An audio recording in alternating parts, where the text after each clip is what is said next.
Back to another episode on the No Ceilings Podcast. Your host, your boy here, Rob Reynosa.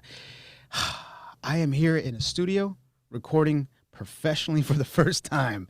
Big shout out to my boy Anthony Mendez for creating this creative hub for all types of creations regarding content creation, podcast recording, executive meetings, etc. Beautiful mic set up, TV behind me. Everything's hooked up here. So big shout out to him. And to be honest, I'm a little nervous. My hands are a little bit sweaty right now, a little bit clammy. And this is awesome. I'm sharing this with you, being real with you, because this has everything to do with the topic today, which is about ditching doubt and thriving beyond, guess what? Imposter syndrome. Ditching doubt, thriving beyond imposter syndrome. So I'm sharing the whole fact about my hands being sweaty is because there's nerves. I feel a type of way right now. And there are things that I do that I have in place to have me be in action. I turn down the knob on my feelings. I get super focused and associated with my goal, my intent, my purpose, and I press play. I go. And I'm going to be sharing a little bit about what imposter syndrome is, what I've seen working with my clients, and what I've dealt personally with myself. Also, too, what I've heard people talk about regarding imposter syndrome, how it's affected them, their beliefs about it.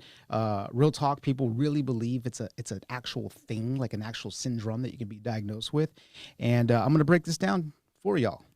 So when you think about doing something bigger than yourself, naturally, you're going to get a little bit nervous. You're going to get excited too. Regardless, there's going to be nerves that are taking place, that are building up, growing inside of you. And what happens most of the time is when you start thinking bigger than yourself, when you start imagining a bigger life and those nerves pop up, two things happen, or one of two things happen. You either charge forward, you create a plan, you get focused, you charge forward, or you become stagnant. You procrastinate, you get stuck, you start making excuses. I've done all of that.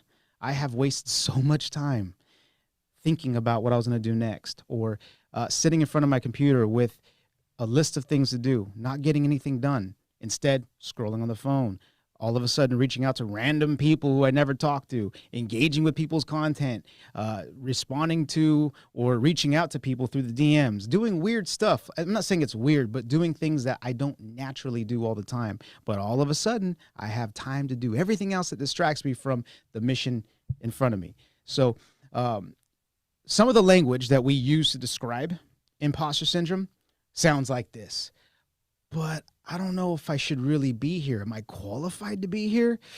Am I even good enough? Like, why am I here? Is this a joke? Is someone messing with me? Are they just trying to see if I mess up? Like, I don't really know if I should be here. I don't know enough. I mean, I don't have all the answers.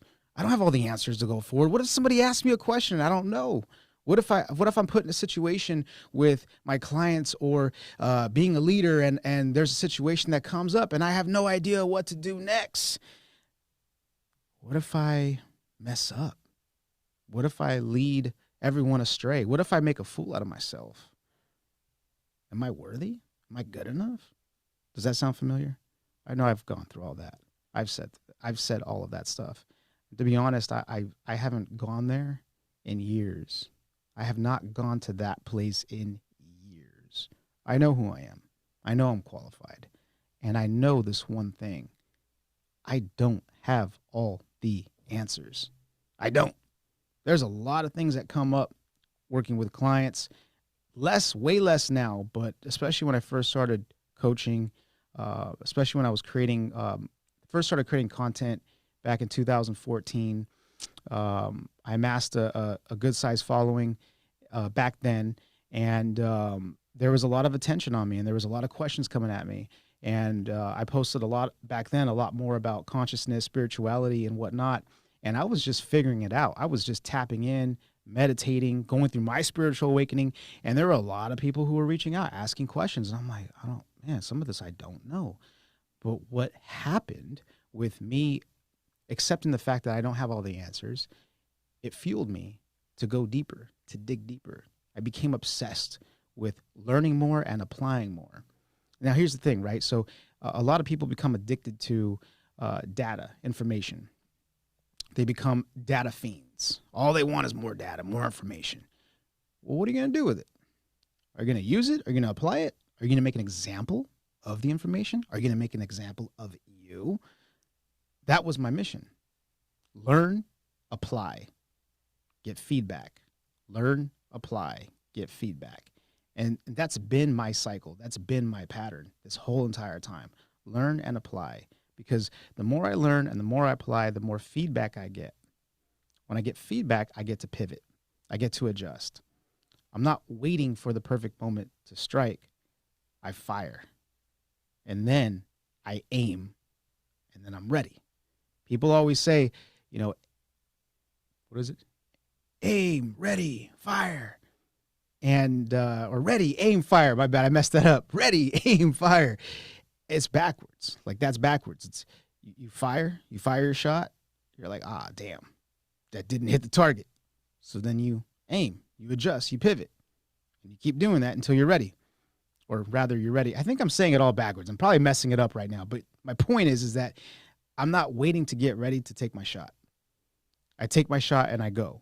I'm sharing with you right now the thought processes that I go through, the way I think, the way I function, because all of this has helped me not even be able to relate to imposter syndrome to the degree that people are relating to it now, where they're embodying it, where people are literally just shut down. They think it's a real thing. They can't get past that. They can't move. They don't take action. And like I said, I've been there before. However, it was a quick jump. It was a quick bounce back. And I did that because of my obsession. I was able to bounce back like Bozo the Clown. You get hit, you get knocked down, you pop back up. I was able to do that because of my obsession with learning and applying. Taking my shot, realizing I missed it, aim, fire again, missed it again, aim, fire again. And it's that type of thinking, it's that type of approach that has you override this whole thing around imposter syndrome. So let me share with you, let me go a little bit deeper on this. So every next level, you're at where you're at right now, every next level requires a different version of you. It does, requires a different version of you. And you're not it. Right now, you're not it. And see, even the way I'm talking about this, it's like I'm accepting the fact that I'm not qualified for that next level. There is an essence of faking it till you making it, faking it till you making it. There is an essence of faking it till you make it. And you're not really faking it. You're convincing yourself in your mind that, hey, this position's bigger than me. I'm not yet qualified. And I will be qualified by the more steps I take, the more action I take, the more times I fail, I will become qualified. So when you're looking at something that's bigger than yourself and you're wanting to move to that next level, you have to own and admit to yourself that you're not qualified. You don't know all the answers, and it's all good. You are imposing yourself into this next level.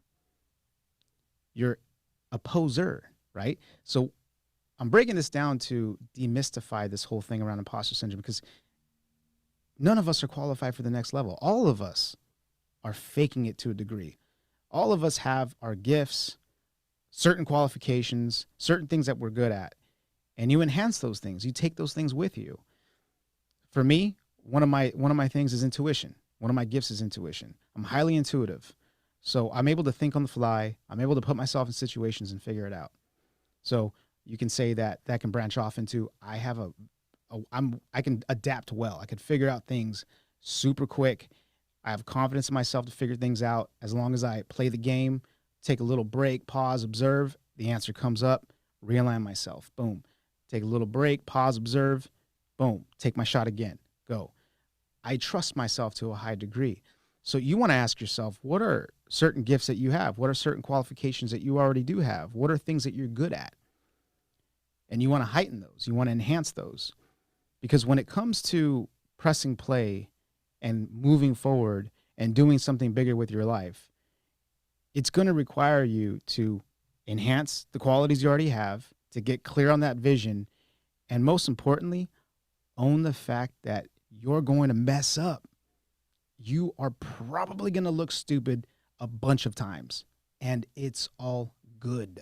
So, one thing that I have personally experienced that has helped me get past, let's say, the fear of getting in front of the camera, the fear of speaking to people, the fear of speaking in public. And even now, too, like I told you, my hands are clammy. This is new to me. I haven't recorded in a professional studio before like this. This is different. This is new to me. And as you can tell, like just from the beginning of this podcast, this is my first time doing this. It's a little bit choppy. It's a little bit going back and forth, and it's all good. I'm not judging myself. It's like, hey, this is part of the process. I'm going to mess up. It's all good. It's all good. And like right now, I lost my train of thought. I forgot what I was even talking about. But the whole thing is that as long as you commit to the process, as long as you commit to moving forward, and as long as you own the fact that you're going to mess up, it doesn't matter. It's about repetition. That's all it's about. It's about repetition. Are you showing up? Are you perfecting the craft? Are you taking ownership for your mistakes, saying, you know what, damn, now I'm seeing where I missed the step. Now I'm seeing where I missed the shot. I could tweak it a little bit, pivot a little bit. And I was talking to Anthony about this a little while ago, where I was just like, acknowledging him for the big moves he's made and like what he's created here, this whole facility. It's freaking amazing. And I've known him, I want to say, since 2018. He was my personal trainer for a little bit. My girlfriend, Angie, she bought me a training package with him. And that's where we became friends, and we got to know each other. And shortly after our friendship, I have a daughter, so he had a daughter shortly after that. And we related a lot to pursuing what we want, pursuing our dreams. And he's a go-getter. He's a hustler. And I've seen him pivot so many times, and I've seen him take L's. I've seen him, I wouldn't say fall flat in his face, but I've seen him readjust himself and follow through on his dreams. And it's amazing to see someone do that and bring something like this into fruition. And the thing that is guaranteed, the major thing that's guaranteed are failures, messing up, missing the mark, not having all the answers. And the other thing that's guaranteed is your willingness to show up no matter what. When you realize that imposter syndrome is ultimately a way of thinking and a way of feeling, it's the way you're perceiving things, it's the way you perceive yourself. But when you narrow it down to, let's just say, thoughts, right? Well, thoughts are fleeting. Thoughts come and go. If you think about consciousness, right? Or let's say our brain, our mind, let's just narrow it down to that. Consciousness is everything, includes everything, whatnot.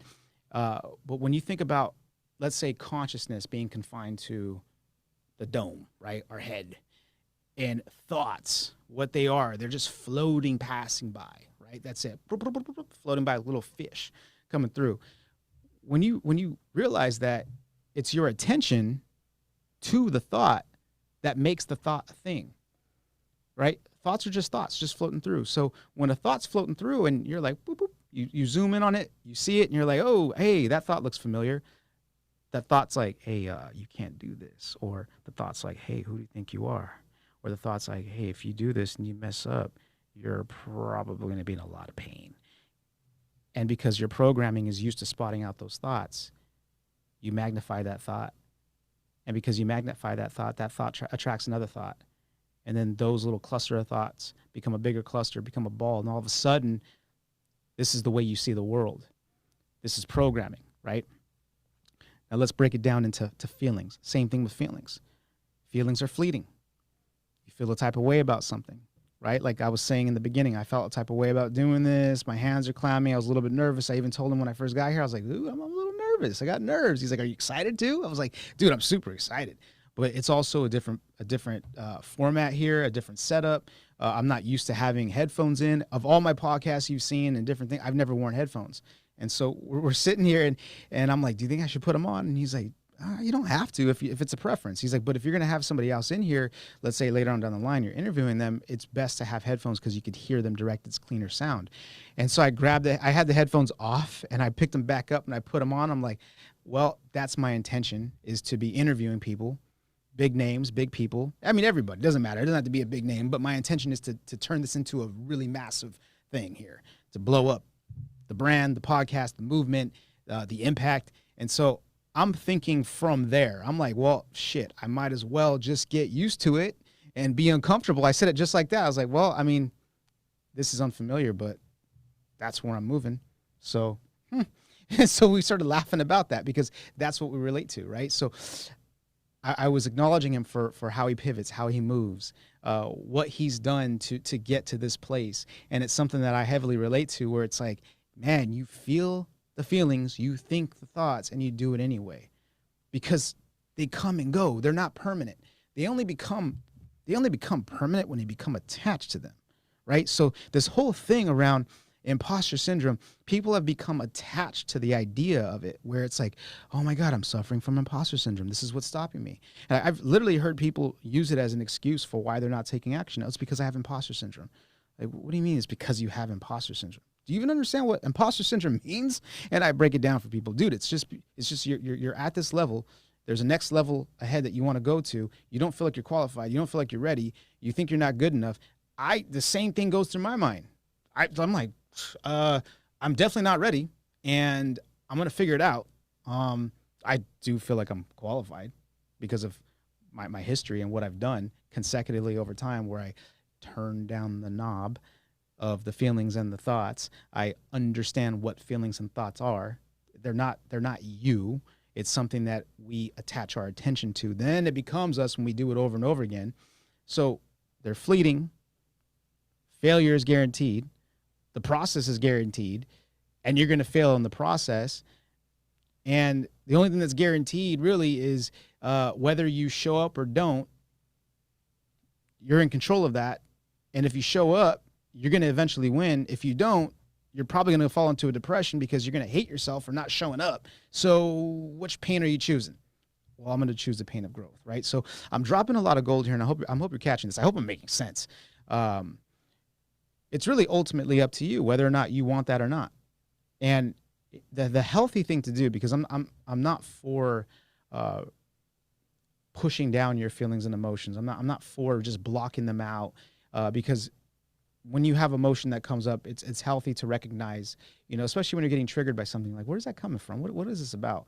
Or let's say if you have to cry or you get angry or something like that, like you want to tap into it. Like, what is that about, right? Like, you don't have to carry out anger and blast on everybody around you, but you definitely want to identify what the root is, where it's coming from, especially if it's a reoccurring thing.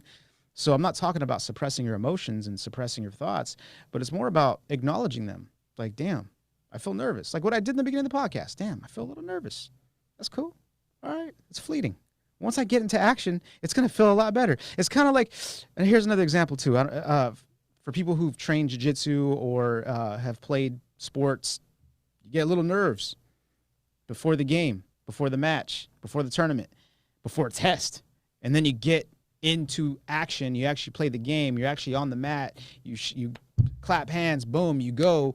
Once you get on the ground, like for example with jiu-jitsu, once you get on the ground, or it's literally once you get on the ground. It's not even when you're hand fighting and whatnot, or grabbing lapels. But once you get on the ground, it's like you go into default mode. Everything that you've trained for kicks in. Boom. You go into default mode. You're ready to rock and roll, baby.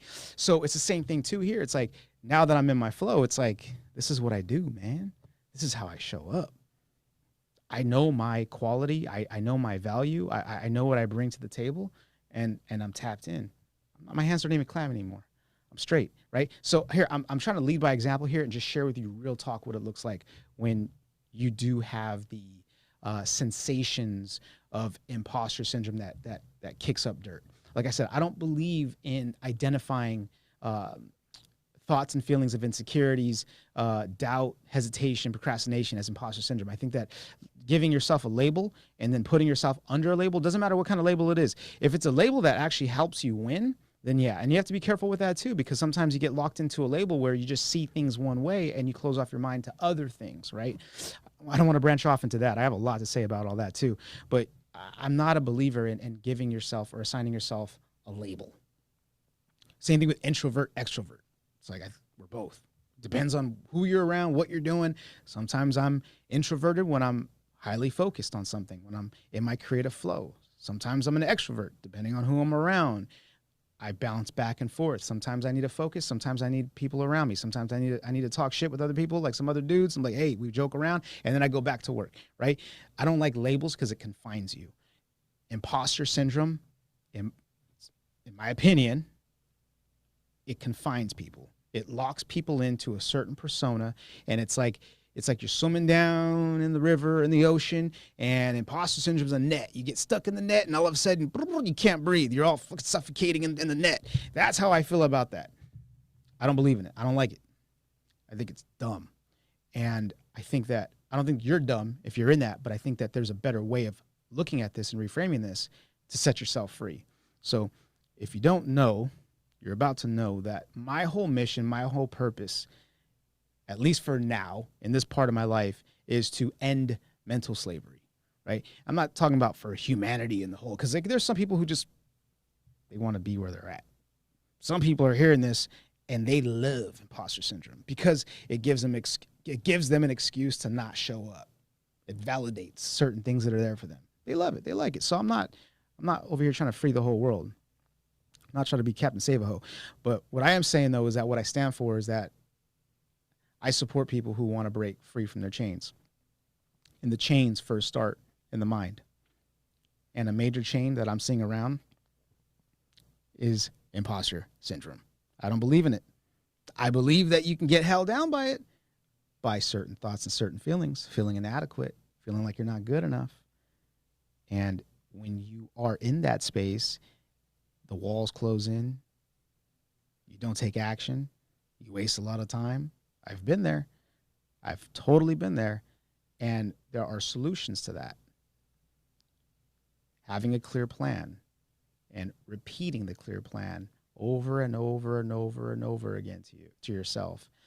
Defining a purpose. What is it you stand for? For me, like I said, I stand for mental freedom, to end mental slavery. So when I'm, let's say, recording at home and doing content or whatever, there's a speaking event or I'm coaching someone and there's a little bit of nerves. I'm like, ooh, what if I mess up? I'm like, whoa. What do you mean, what if I mess up? First of all, I got here because I messed up a bunch of times. This is how I look at it. I got here because I messed up, but I got here because I figured out where I messed up and I pivoted, I recorrected, or I corrected my mistakes, I realigned. So what am I worried about messing up? Like once I get into action, like everything that I've studied, everything that I've implemented, everything that I stand for kicks right back in. I've done the reps. I've done the work, right? So here's another thing that I want to share with you too.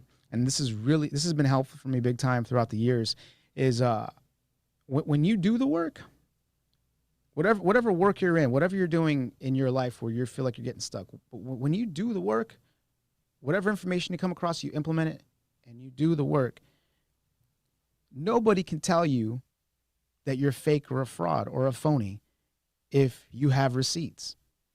Like, nah, dog, I've done this for a minute. Like, this is what I do. And actually, here's my life. And this is why it looks the way it looks, because I've done the work.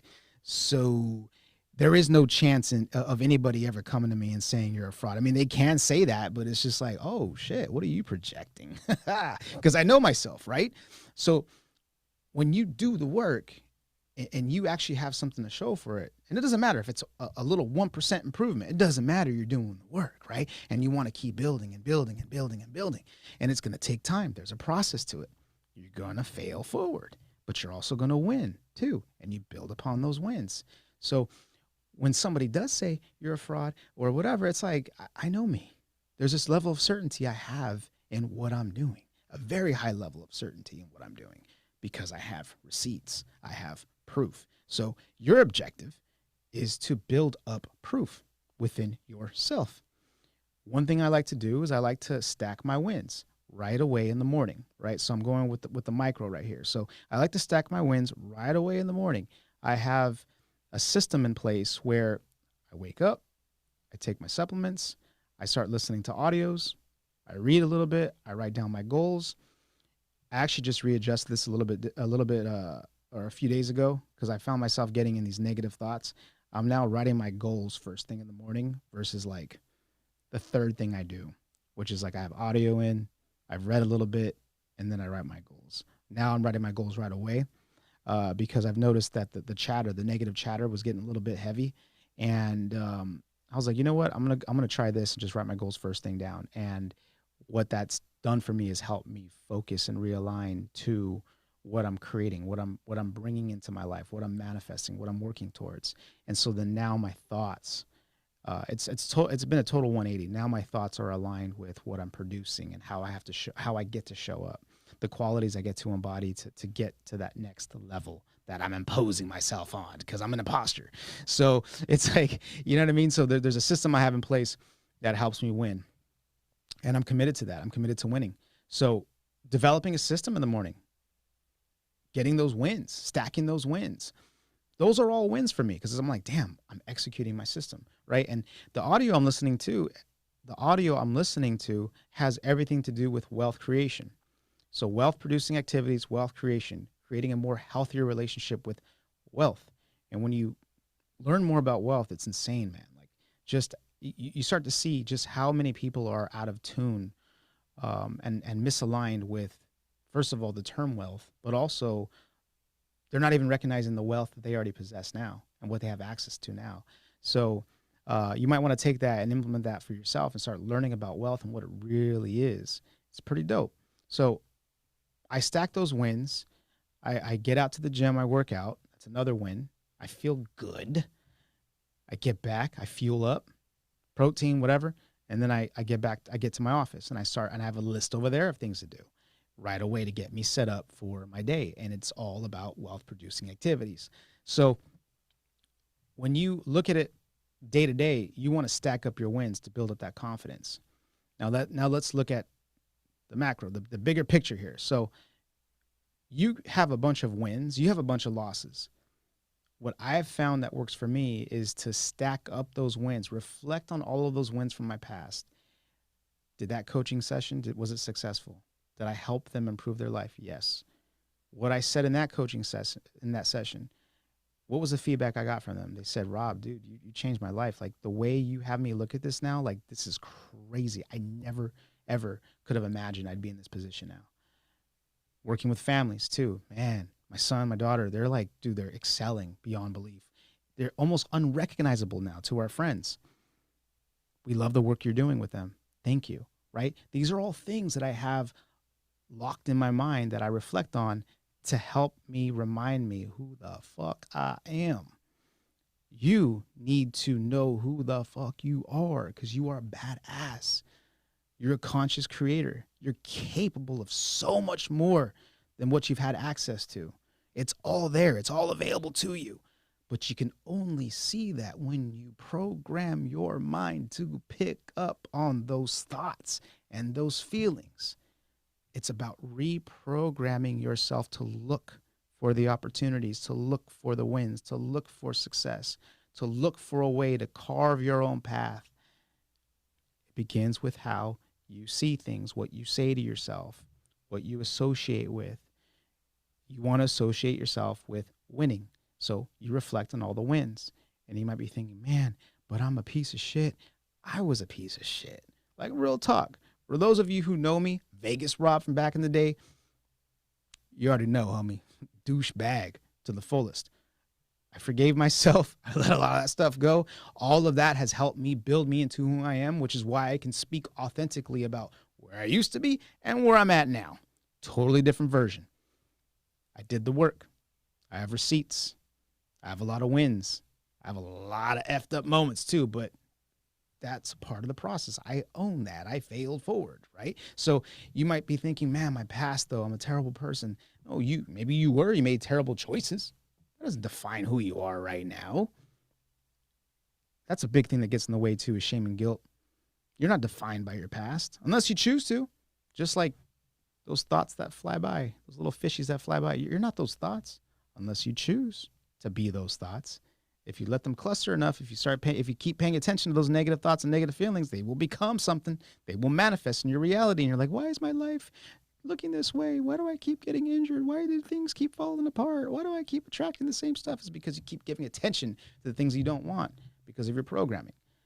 Why I want to make moves, but I can't. I have these big goals, but I'm not doing anything. I don't know why. It's because you're stuck. You're stuck in those thoughts and those patterns.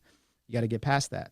I know it's easier said than done, but But it's like, if you understand the fundamentals of this and how the mind works, how the subconscious mind works, if you unsubscribe to imposter syndrome, it's not an identity, it's not an actual syndrome.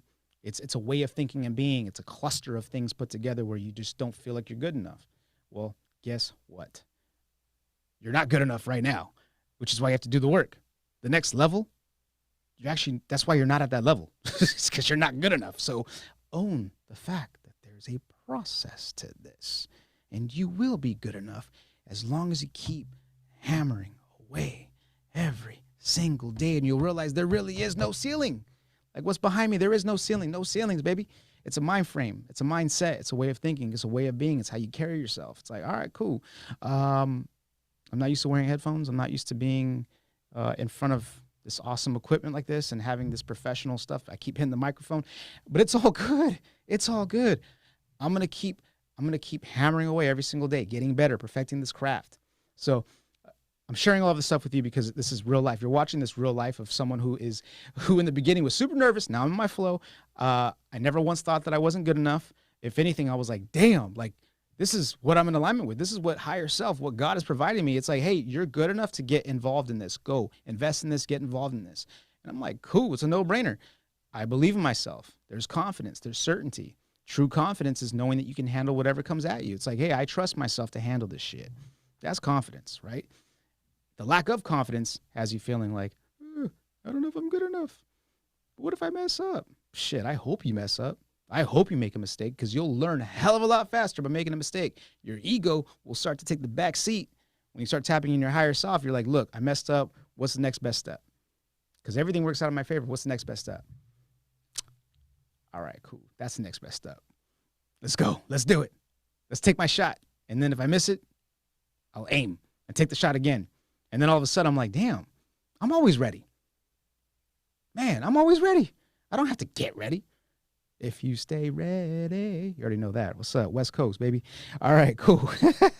So anyways, those are the things that I've done. I'm just sharing with you the inside layers of my mind. As you can tell, it's a little bit cray-cray, but it works. It works. You have to be crazy in this game. Whatever you're going for, you have to be crazy. You have to be crazy enough to believe in yourself. You have to own everything that's there in front of you. It's like, hey, dude, I suck at this. All right, cool. How do I get better?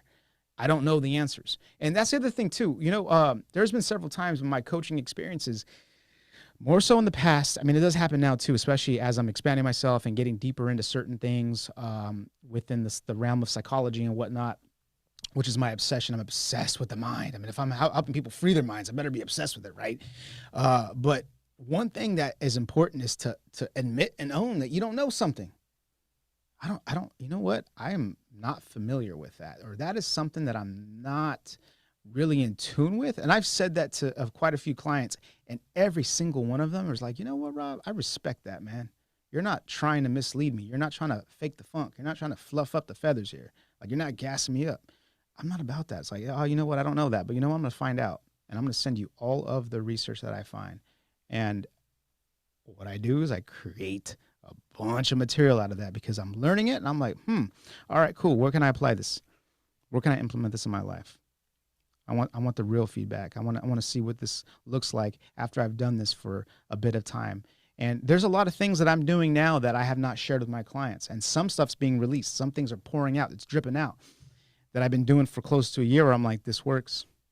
Do it this way. This works, right? So it's okay to not know the next best step. It's okay to not know the answer. It's okay as long as you own it and you use that as fuel to dive deeper into it, to learn and then implement, not just learn and regurgitate. I'm going to have another episode about my irritations. That's an irritating thing for me, is when people learn something and they regurgitate it and they haven't applied it. That annoys me.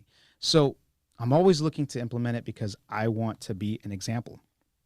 I want to lead by example. And if you make that your mission, and you make learning and implementation your mission, you ain't got to worry about not knowing the answer. When you're committed to the bigger purpose, you don't have to be concerned about failing. This is part of the process, right? So here's a few things that I've done with groups of people. Perhaps you could do this for yourself as well. That has helped me break out of those limiting beliefs, but also has helped other people have profound results. I used to run a Facebook group, I want to say back in like 2015, 2016. We had about like around 800 members in that group. And I think the group was Conscious Creators, it was called. And it was people from all over the world. We all are still going through our spiritual awakening. But at that time, it was new to a lot of people who were coming in that group. And the group was dope because people were like, you know how it is if you're going through a spiritual awakening. It's like, what is up and what is down, and what is this meat suit, and what is this whole life I've been living? It's a lie. Like, what the fuck? You get what I'm saying? So like having a community around who you can associate with and talk to and communicate and share your stories with was fulfilling for myself included, but for everybody in that group. It was dope. It was lit.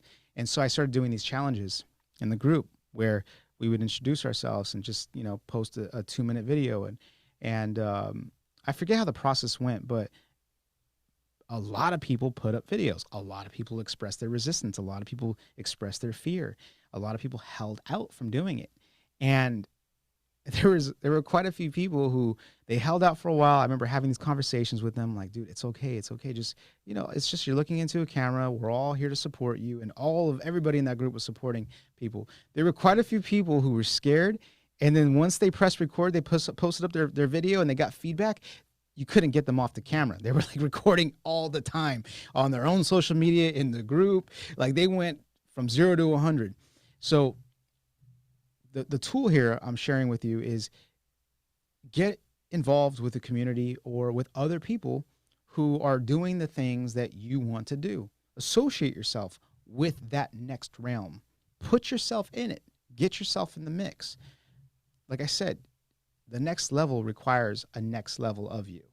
So if you're associating with other people who are doing it and you're willing to put your ego aside and learn and ask questions and associate yourself, rub shoulders with that next realm, that higher frequency, you're going to catch on like that and you're going to love it. This is exactly what I do. I continue to surround myself with bigger people, bigger players. I grow my dreams. I do things that are uncomfortable. That's one of the main things that I've been consistent with, is doing things that are uncomfortable. I don't have all the answers. I actually don't even know how it's going to work out. I know it's going to work out, though, because once I plug myself into the process, shit always works out because everything always works in my favor. Right? Listen to my language. Right? Everything always works in my favor. It's a belief. It's certainty in myself. So, back to the point here I was making here. Associate yourself with bigger people, bigger players. Play a bigger game, surrounded by other people who are playing the game. Learn from them. The second thing here is hire a mentor, hire a coach. Like I said, I'm a coach. I help people break free from their chains. That's my number one mission, is to help people end their own version of slavery, their own mental slavery. So, hire a coach, hire someone who's doing the things that you want to do. Make sure you do research on them. Make sure you ask them questions too as well. Like, there's a lot of people who are phonies. They're fakes. Sadly, I know people too who are just, they aren't qualified. They're not implementing the work. They're not their word. But it's a very, very small fraction. So you want to make sure you do your research and hire someone who's going to take you to that next level. Also too, here around this, when you hire a coach, make sure that you're teachable and that you have an open mind, that you have a willingness to learn. There's nothing worse than working with somebody who thinks they know it all, but their life sucks and they're trying to get away from that. They're trying to build, but they're here fighting you. Every turn, every twist, they're like, yeah, but this, I'm going to do it my way. It's like, your way has got you. This is why you have what you have, because you've been doing it your way. So please, if you're going to hire a coach, like I said, fall back on what I was talking about: open-mindedness, willingness to learn, put your ego to the side. Let's see, another tool that I've used that has helped me get past the self-doubt. Oh, this might sound a little funny, but I've already done high-pitched voices. So this is something I've shared with a lot of my clients, where I'll listen to the voices that are coming up, the voices of insecurities, the voices of doubt, the voices of fear. And I created an acronym. I have the website, so you can't swoop on it, or at least maybe you can brand it. But feel everything and realign, right? Fear, F-E-A-R, feel everything and realign. I came up with that when I did my first workshop in 2018. I was scared, man. I was terrified. And it was back in Long Beach, California. I did my workshop. Shout out to my girlfriend, Angie, for pushing me to do that. And you want to hear something funny? Everybody who was there were all people she knew. And she's from Miami. They were all people she knew, and it was in my city. So talking about failing forward. God damn. So anyways, feel everything and realign. This tool that I used to use a lot more back then. Every now and then I'll use it, depending on how thick how spicy and thick the negative self-talk is. I'll ask myself, like, hey, whoa, wait, what'd you say? Like the negative thoughts, like, you're not good enough. Who do you think you are? You're gonna fail. I'm like, oh, what's up? Wait, what'd you say? Say it a little bit louder. You're not good enough. Just one more time so I make sure I know what you're saying. You're not good enough. Smack it like a bug. So I imagine those little voices like little bugs, and I swat them, I squish them. Like, thank you. Thank you for your input. You gone. He gone. She gone. So it's a little game I play with myself, a little psychological game. I've been doing this for years, and then it was in some book I read recently about imagining your voices like little bugs and squishing them. And I'm like, damn, and it was just published recently too. So I'm like, this is crazy. Like, I should have wrote about that. I should have talked about that. So I'm talking about it here. But that's a method that works. It's worked tremendously for me too as well. So, you're acknowledging your feelings. You're feeling everything. You're listening to it, and you're like, all right, cool, I feel you. But you're gonna park right here, and you're gonna wait here. When I come back, you can come along too, because I'm gonna need you for fuel loop moving forward. But you ain't coming in here with me and doing this. Because I'm gonna get into action. There's no room for you, right? So that's another tool. Another tool that I've used before. Oh man, I've already talked about this. Is not about you. It's about your bigger purpose. And you know what? That's it. Those are the tools that I wrote down, and those are the tools that I use, because I was trying to be real. Like, this is what I've used. This is what I've associated with. So anyways, in conclusion of what we're talking about here, you're going to stay stuck for the rest of your life if you don't get past that label. Labels are dangerous. Labels are massively dangerous. And if you do not get from underneath that label, you will be stuck for the rest of your life, and you will be attracted to more labels and putting more labels on top of you. Labels, like I said, are dangerous. They're traps. It's like a net in the water, and you're swimming through, and you get stuck in the net and you can't breathe. And then all of a sudden they're saying that you're wild caught, but wait, you are wild caught though. That's right. If you're swimming, yeah. So you're wild caught, and now you're confined. Now you're locked up. You want to get from under those limiting beliefs. You want to get from under those labels. I don't like using labels. You want to make sure that you align with your purpose. You want to use tools to get past those thoughts and those feelings. You want to make sure that you are observing your thoughts and your feelings. You're not attaching yourself to your thoughts and your feelings because they're fleeting. They don't serve you. They're just passing by. But it's up to you to choose which ones, and you'll choose which ones based off your programming. If you're programmed for negativity, you'll be picking out the negative ones. If you're programmed for positivity, you'll be picking out the positive ones, but still you're going to get some stuff mixed in with it. You got to make sure that you are listening to the programming, observing what things you keep creating in your life. What are you associating with? The type of friends, the type of relationships, the type of opportunities. Do you keep getting screwed over? It's probably because you fear getting screwed over, right? You have something going on with procrastination. It's all good. I'm going to create another podcast around procrastination, because procrastination actually could be a good thing if utilized correctly. It's our relationship to procrastination that has us get stuck, right? It's our relationship to all the thoughts and feelings that have us get stuck into the label of imposter syndrome. It's the relationship. It's always about the relationship to wealth, relationship to love, relationship to health. It's all about your relationships. What is your relationship like? Is it more on the higher end of the spectrum or the lower end of the spectrum? Do you have negative associations, positive associations? But you want to get clear on what your relationship is to that thing. Sometimes you're not aligned to the right purpose because you think that's what you're supposed to do. Sometimes you're not aligned to, let's say, getting married because you're being told that's what you're supposed to do. You're like, well, you know what? I want to get married and da-da-da. Like, that's just the right thing to do. Maybe that's not what you want. Maybe that's why you're dragging your feet. Maybe going after this dream that's in front of you, maybe that's really not what you want. You see your homeboy doing it and you're like, man, that's cool. He's making money. I want to make money. I want to do that. Well, maybe you really just want to make money doing something else. Maybe you don't have to actually do that. So there's layers to this too as well. Like you might be procrastinating and dragging your feet because of those reasons, because you're not really in alignment. But don't confuse alignment and non-alignment with based on how just you feel, because most times you're not going to feel like doing anything. Most times you're gonna be like, I choose comfort. I'd rather be comfortable. I'm not in alignment because I don't feel like it's necessary, or I don't feel good enough to do it. That's BS, dog. For real, that is straight up BS. There's a lot of times where I don't feel like doing things, but it's in alignment because it's something that I said I'm going to do. For one, I'm being my word. Also, two, it's the next best step. It's going to take me to where I want to go. But I don't feel like it. Feelings are fleeting, dog. Remember I said that. Feelings are fleeting. So anyways, thank you for tuning in. Make sure you subscribe. Make sure you like this, share this. Thank you for your patience for being here for this wild ride, this first podcast YouTube video in this format. And thank you for being with me. Thank you for, like I said, thank you for supporting me. The nerves are gone. I hope the message got across. I hope this was valuable. Drop a comment below. Please share this with your friends. And as you know, conscious creators, we are the future. There is no ceiling.